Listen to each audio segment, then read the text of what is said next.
This painting, entitled Garden, is the unaided work of Vicky Snellgrove, aged 7. Perhaps it's unlikely that in years to come Vicky will ever become a Royal Academician, but her work was exhibited all over the UK in many famous art galleries, and like the many other children whose work has been accepted, she received a signed certificate to prove it. Whether they go on to become great artists or not doesn't really matter. These young people have enjoyed a few weeks of fame that they and their families will remember all their lives.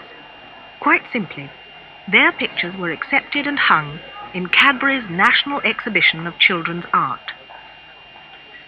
When you consider that 50,000 children enter this exhibition, to gain acceptance is a considerable achievement. The exhibition is no new idea. It was first launched in 1948 by a major newspaper called the Sunday Pictorial. Since then, various organisations have helped it grow. In 1980, Cadbury took up the challenge, as the chairman, Sir Adrian Cadbury, explains. My company was delighted to take the opportunity to sponsor this important event. We see it as a way of giving positive support to education and of encouraging the creative powers of children.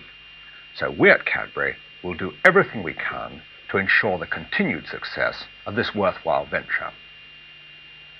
Both the quality and quantity of entries have risen steadily, making this one of the most exciting showcases for children's talent in Britain, and possibly in the world.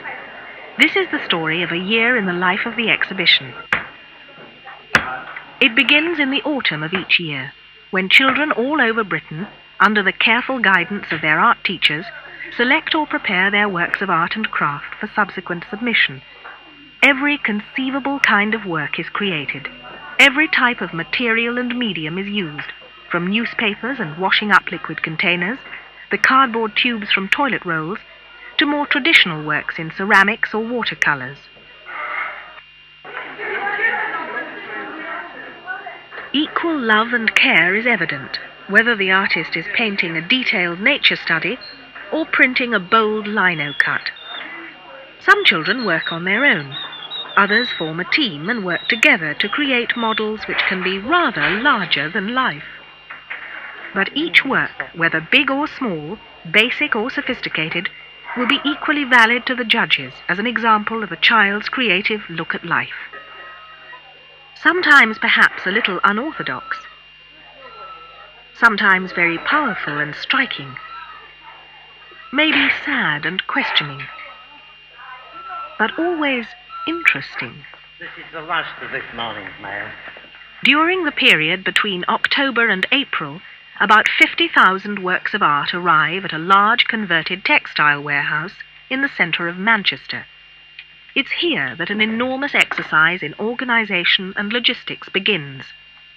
Each of the 45,000 paintings and 5,000 craft works has to be identified, labelled and carefully sorted, ready for the first preliminary judging panel, which will take place in late spring.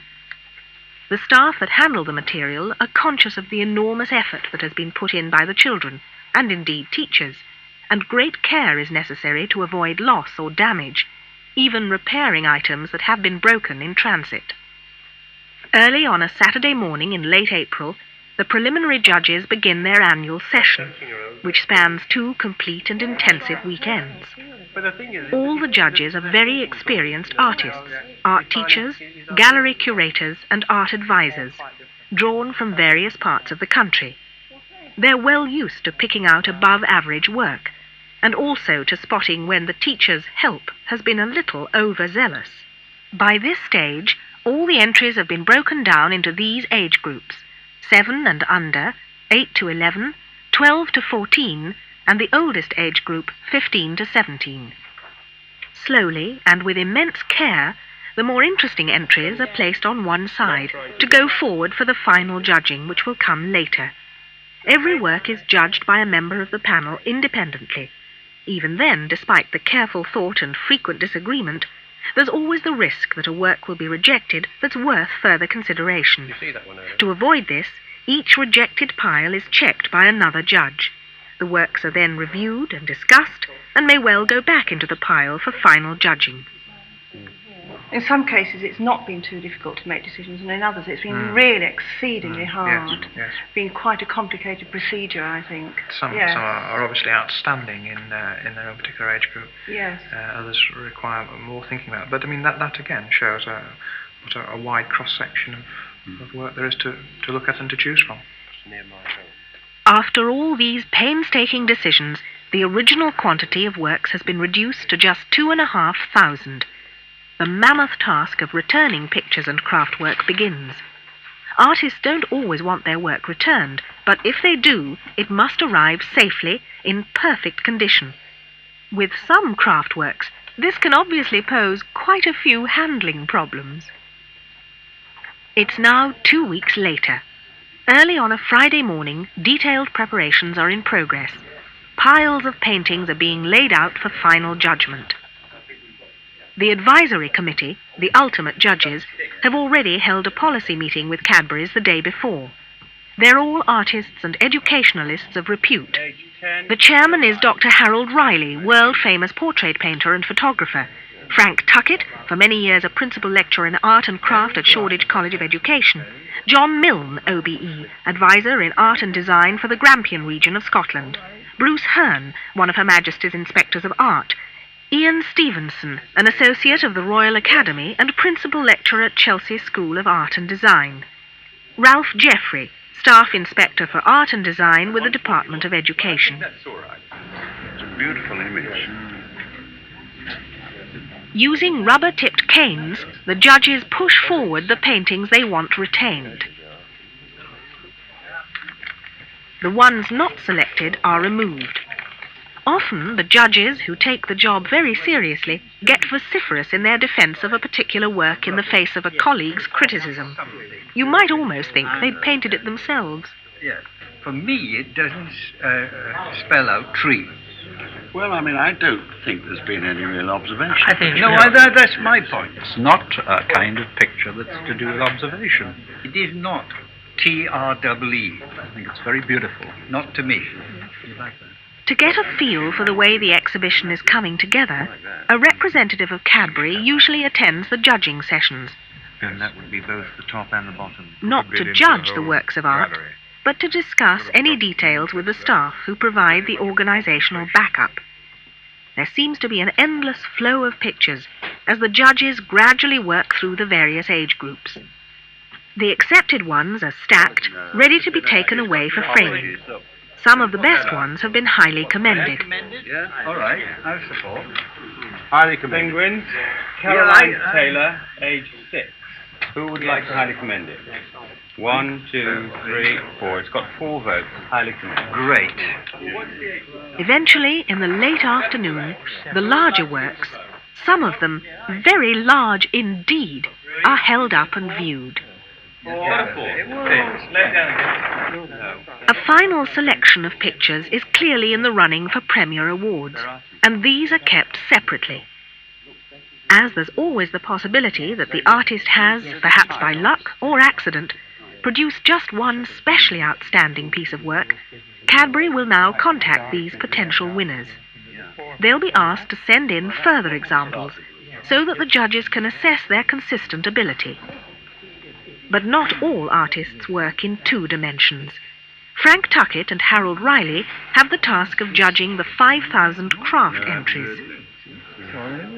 Look at this. Well, I think we should have that because I think it's most inventive here. It is.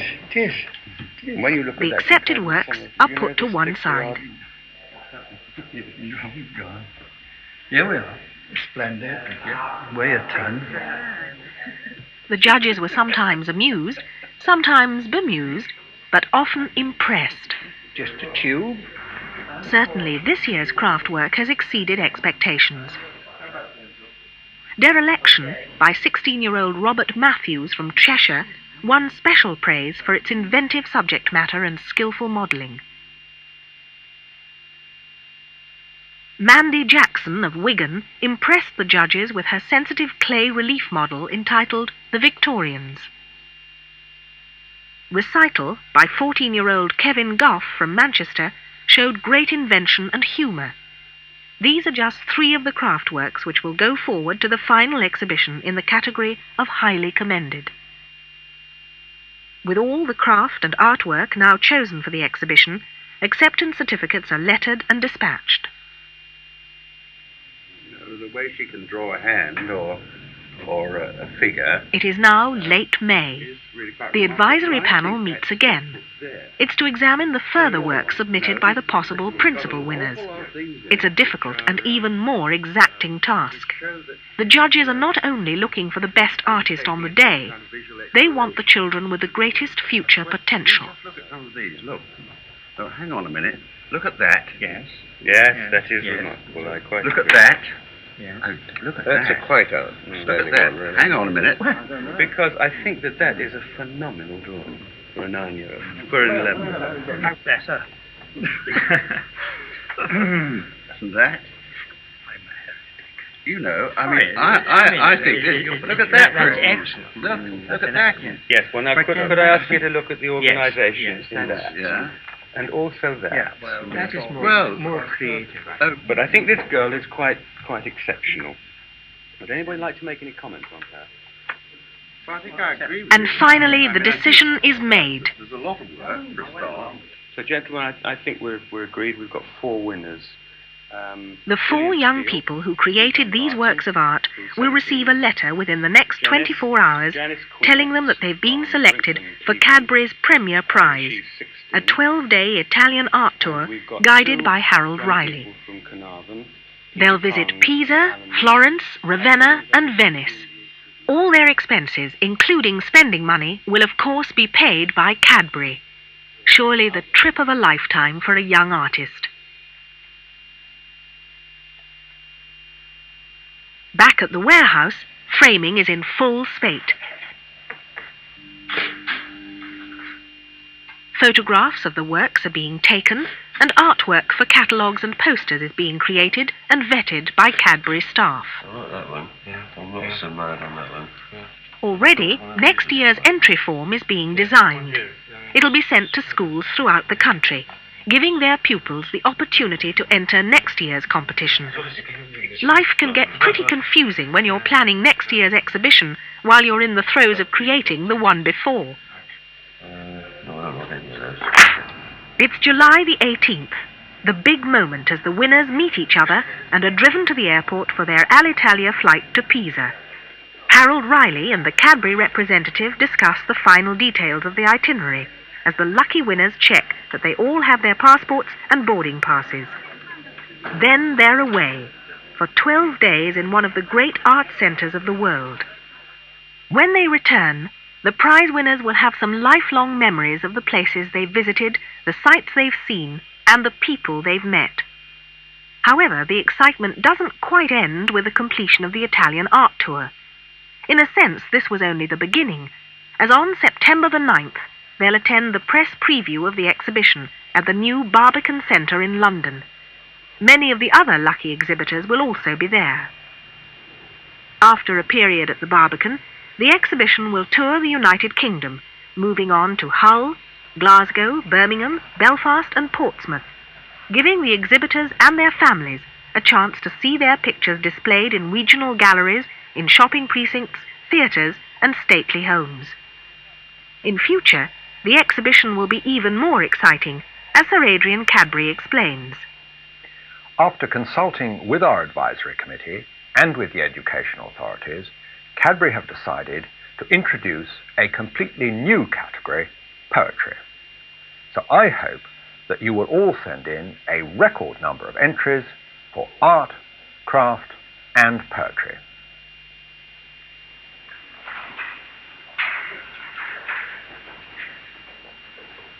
It's now the long-awaited press opening, and the Barbican Gallery is humming with activity as the final preparations are made for the exhibition. Everything must be spick and span for the occasion. Winners, exhibitors and their families start to arrive and are given copies of the catalogue, where they can see their names in print, even if some of them are a little young to read it. In the lull before the reporters and photographers arrive, the exhibitors enjoy spending a few minutes showing their work to their proud families. These private moments are soon over, as the gallery fills with people and the photographer's flashbulbs pop.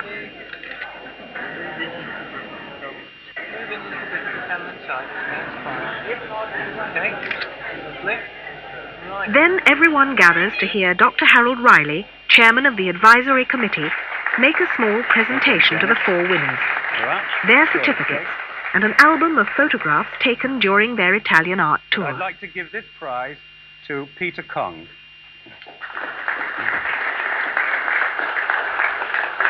Well done, Peter. There you go. But let me just say this finally. This exhibition is not about winners, as a matter of fact. This exhibition is about children as artists. And every one of the pictures on that wall is a winner. For little Vicky Snellgrove, like so many of the children here today, it's the sense of achievement that matters. In schools all over Britain, there are children who, like Vicky, have received a certificate to show that their work has been displayed in galleries throughout the country. The exhibition gives children real encouragement to develop their creative talents in art and craft, and in future, poetry.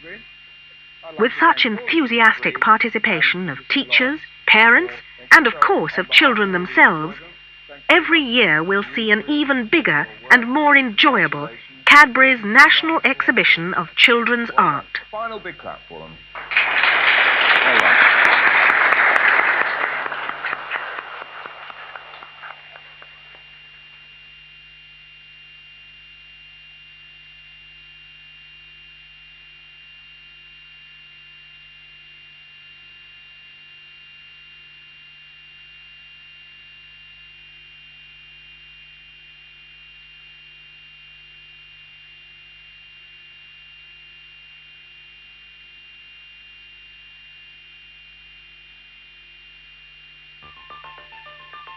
Here is a brief selection of some of the works accepted for the 1982 Cadbury's National Exhibition of Children's Art. We start with the 4 Italian Art Tour award winners. My Dog, by Alan Williams, aged 10, from Carnarvon, Gwynedd. Here the judges thought that Alan has an extraordinary feeling for form, colour and subject matter, as can be seen in this picture of his pet. Chair Study, by Janice Quene, aged 16, from Hartlepool in Cleveland. The judges felt that in this study, Janice depicts the form of a well-known piece of furniture with a strength and atmosphere seen in all her work. Spaceman is by Peter Kong, aged 11, who's from the same school as Alan Williams in Carnarvon, Gwynedd. Like Alan, it's felt that Peter shows a feel for subject matter and confident use of broad colour, which can be seen throughout his work. The final art tour winner was Gillian Steele, aged 17, from Dumbarton in Scotland. The judges felt that the sensitivity in her pictures, like this one, The Ramblers, shows the ability and perception of an artist way beyond her age and with great future potential.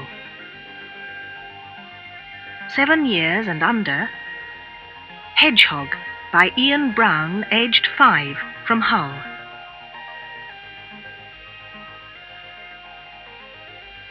The Circus Car, by Fergus Macaulay, aged 6, from Londonderry.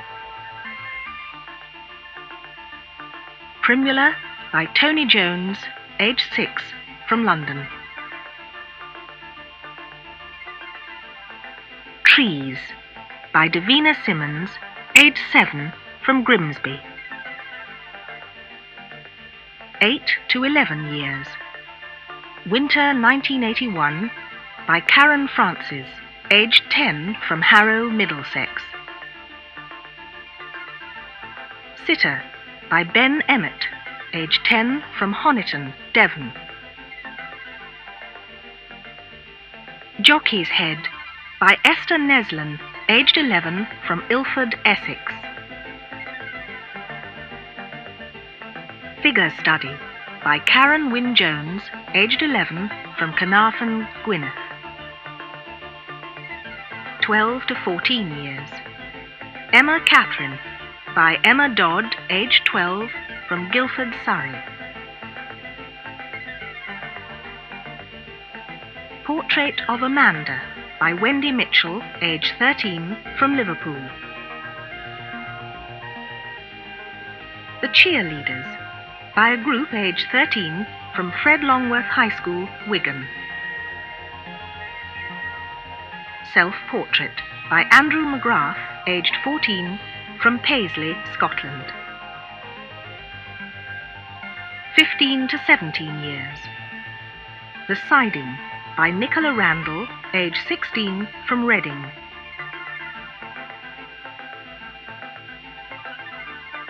The Victorians by Mandy Jackson, aged 16, from Wigan. Figure Against the Light by Paul Gladstone, aged 17, from Long Eaton, Notts. Finally, Old Lady by Elaine Collenberg, aged 17, from Manchester.